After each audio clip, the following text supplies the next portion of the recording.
lesson number 49 and fifth lesson on the major line segment series. We are learning JavaScript and we are learning JavaScript by examples. So in this series, we are trying to recreate this application or a simpler version of this application, which is available on this website here. There is a script page, and if you go down towards the bottom, there is a section called metric units, and these are the two scripts that we are trying to recreate. And what this application is, it has a number of SVG images, and there are some line segments that are visible on top of the image, and the students have to measure the length of the line segment, and they have to provide their answer in these input fields. So this one, for example, is 2 centimeters in length, and when you provide an answer, it gives you a tick or a cross as a response. So this is what we have done so far. This is the simpler version for beginners to learn, and in today's lesson we want to learn how to create these vertical bars at the ends of the line segments. So without further delay, let's get to it. So this is what we have done so far, and there are things that we created just for learning purposes. For example, this measurement, we want students to identify this measurement rather than displaying the length of the line here.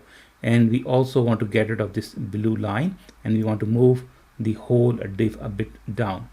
So I'll change the size of my browser, and the blue box has been created with the help of this CSS property here in the main container, and I will simply comment this out. If I save it and refresh it, there's no blue rectangle anymore. And to get rid of this measurement here, I will simply go back to my JavaScript, and this is the line of code that is displaying this length here. We don't want to display this length here because students have to tell this length. So I will comment this out as well. So if I save it now, you'll notice that there's no measurement here anymore. And we also want to push this whole thing down a bit. So I will go back to my CSS, and I will say margin top, and probably 70 pixels should be more than enough. So if I save it, maximize it, and refresh it, there is now a gap of 70 pixels, which looks a bit better. So in today's lesson, we want to learn how to create these vertical lines. Okay, so each line segment has a vertical line at the beginning and at the end. So we want to learn how to create these in today's lesson, which is really easy to create with the help of before and after pseudo elements. And I will tell you what I mean. So I will say segment. I am using this selector, and I will type in a colon and a colon one more time, and I will say before and an opening curly bracket and a closing curly bracket. And within these curly brackets, I will write my CSS for the before pseudo selector. The most important thing for this pseudo selector is content.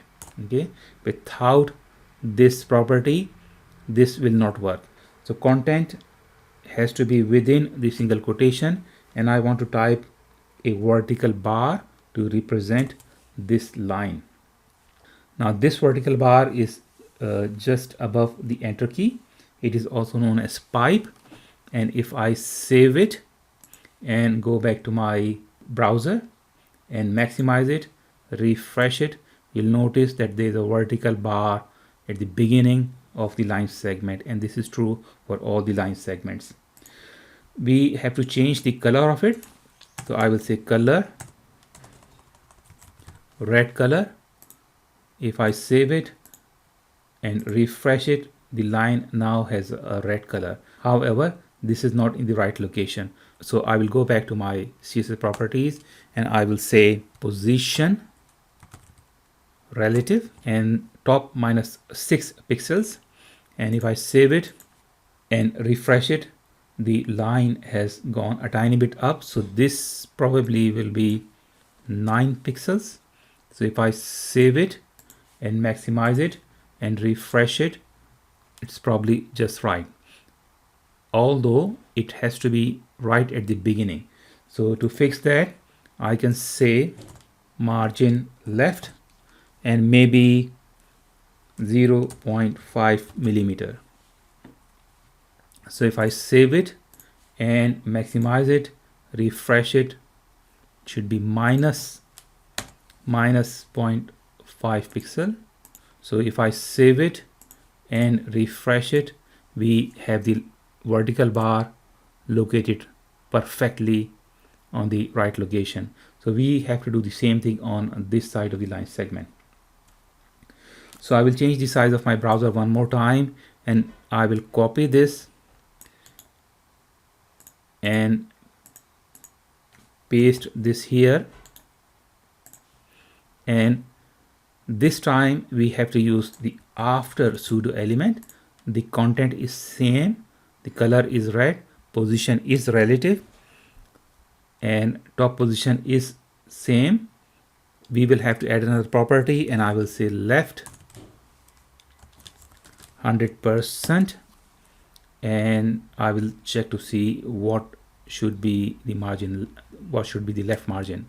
So if I save it and refresh it, we have a vertical bar on the other side of the line as well, but there is a small gap here and we have to fix that.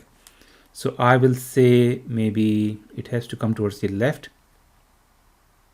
So maybe 1.5, negative 1.5, save it, maximize it, refresh it, a bit too far. So maybe 1.2 millimeters. And I would assume that this will do the job. So perfect. So no matter how many times I refresh it, the vertical bar on the right side moves according to the length of the segment. So this is it for today, and I hope you learned something, and I'll see you in the next lesson. Thank you very much.